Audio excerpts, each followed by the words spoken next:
تو میم میرا یہ کوشچن ہے کہ اگر ہمارے پاس 1 سال کا بچہ آتا ہے اور اس کے پیرنٹس یہ کہتے ہیں کہ اس کو آنکھوں میں ٹیڑھا پن ہے، تو پھر ہم اس کو کس طرح سے ڈیل کریں گے؟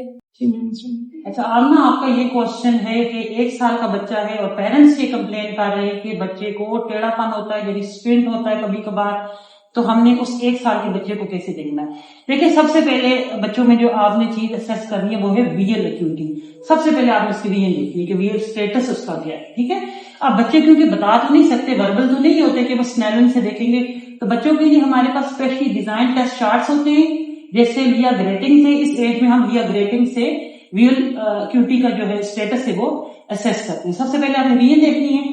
سیکنڈ اسٹیپ پہ آپ نے یہ دیکھنا ہے کہ اس کا جو ہیشبرگ ریفلیکس ہے وہ سینٹرل ہے یا نہیں، کیونکہ ہیشبرگ ریفلیکس بیسیکلی ایک گراس ٹیسٹ ہے اسٹیریوپسس کو اسیس کرنے کے لیے. اب کیونکہ پیرنٹس کی یہ کمپلین کبھی ہوتا ہے کبھی نہیں ہوتا، تو اس سے ہمارے مائنڈ میں یہ چیز آ جاتی ہے کہ اسکوئڈ جو ہے وہ انٹرمیٹنٹ ہو سکتا ہے. تو ہو سکتا ہے جس وقت آپ ہیشبرگ ریفلیکس دیکھیں وہ سینٹرل ہو. ٹھیک ہے.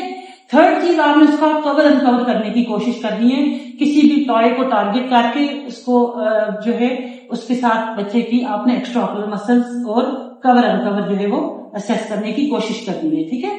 پھر جو امپورٹنٹ چیز اس میں ہے وہ آپ نے سائیکلوپلیجک ڈسٹریکشن کرنی ہے کہ اگر اسکوئنٹ ہے تو اس کی کیا ریزن ہے. ہو سکتا ہے کوئی آپ کا لیٹنٹ ریفریکٹر ایرر چل رہا ہو جس کی وجہ سے پیشنٹ کی یا پیرنٹس کی یہ کمپلین ہے کہ اس کو اسکوئنٹ ہو رہا ہے. تو اس ایج میں کیونکہ ویژن کا اتنا آئیڈیا نہیں ہوتا کہ ویژن کام میں نہیں ہے، کیونکہ موسٹلی جو ریفریکٹیو ایررز ہوتے ہیں وہ لیٹنٹ ہوتے ہیں، چھپے ہوئے ہوتے ہیں.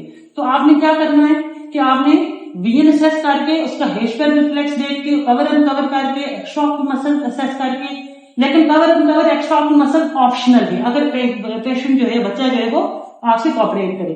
اور جو امپورٹنٹ چیز ہے وہ کیا ہے کہ سائیکلوپلیجک ڈسٹریکشن پرفارم کرنی ہے، اور اگر کوئی بھی ایرر ہے تو آپ نے اس ریفریکٹیو ایرر کی کریکشن لازمی دینی ہے.